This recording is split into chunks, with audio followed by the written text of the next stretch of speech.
สบายดีวันนี้มาพบมาพอกับสองสาวหนึ่งอีกแล้วเนาะวันนี้สาวหนึ่งที่พามากินตำซัวข้าวปุ้นเนาะกินคนเดียวนะวันนี้เนาะมาทุกคนพักกับกัมิตรพักบงเนาะครับใบมังยมมาทุกคนวันนี้สุภาพเนาะใส่ไม้ทู่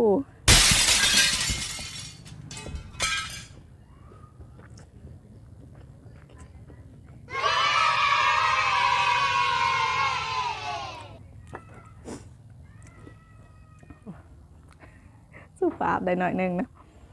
บทถนัดนะ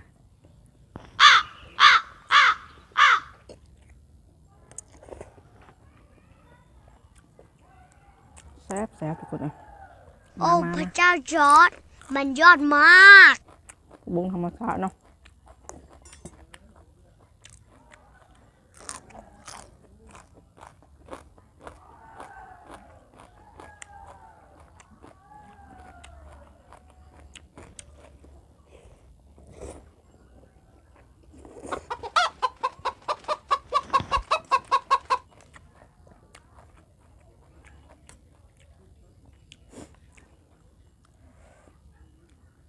ตักบุกเลย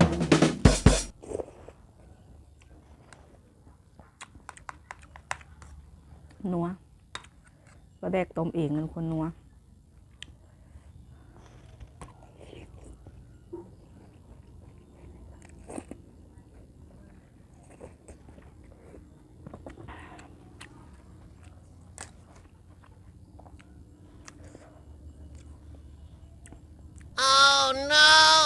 หลังมือกับหน้าแต่เริ่มเผ็ดละ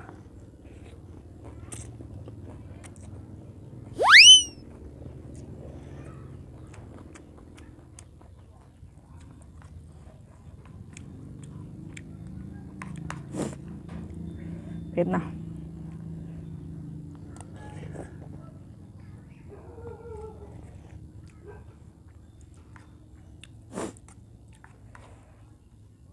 ว่าสิบัวเห็ดเผ็ดกันยันบดแซ่บ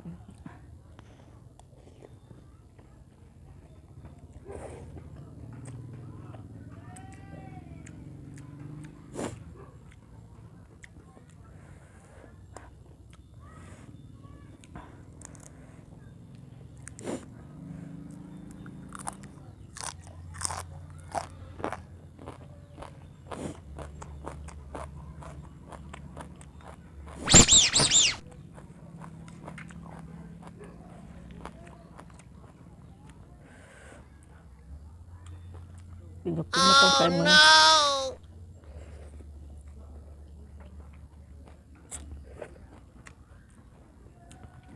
กระปุ้นแท้นะทุกคนนะ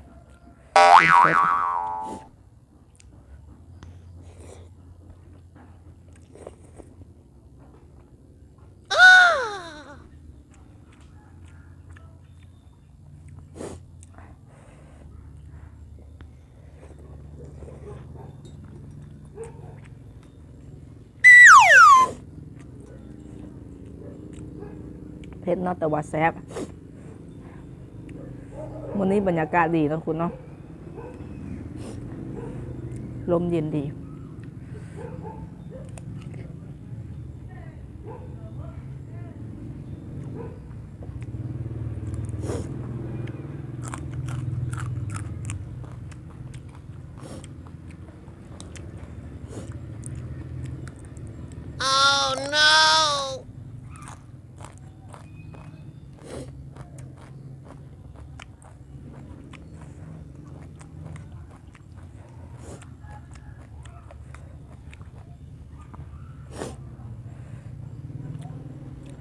เริ่มให้แล้วเริ่มน้ำมูกไหลแล้วนะ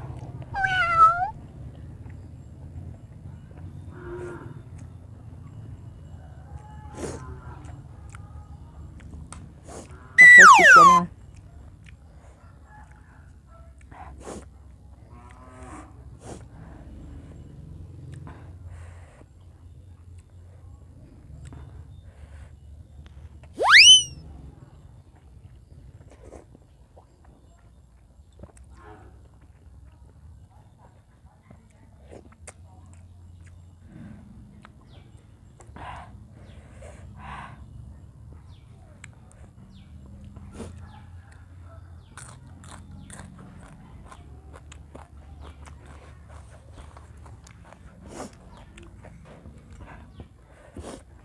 เสาร์หนึ่งวันลืมนะว่าจะกินซอยจุเนาะยังรอท่าเวลาวางเนาะ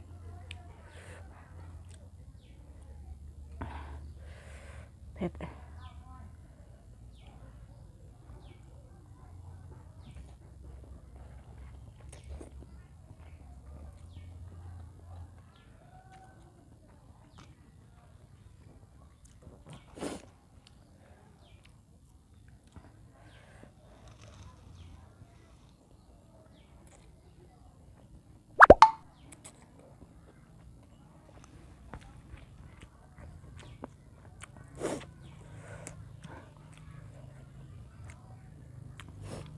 ตอนนี้ก็เวลา4-5 โมงอะนะ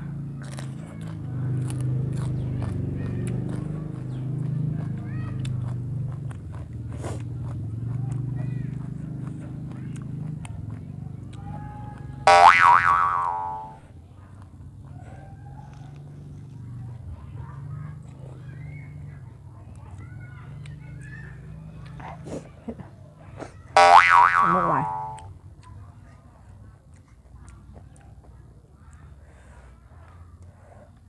กินเผ็ดบ่ค่อยเก่งเนาะแต่ก็กินได้อยู่แต่บ่ได้หลาย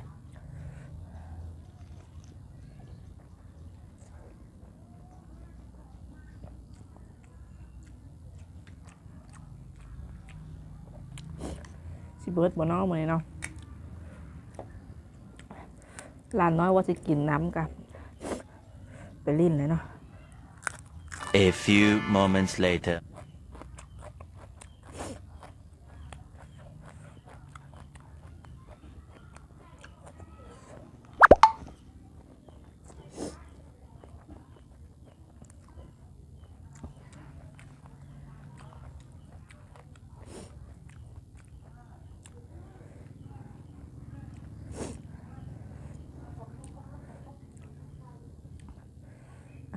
คีบไม่ค่อยได้ ม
ผ็ดเนาะ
จบเพียงแค่นี้เนาะ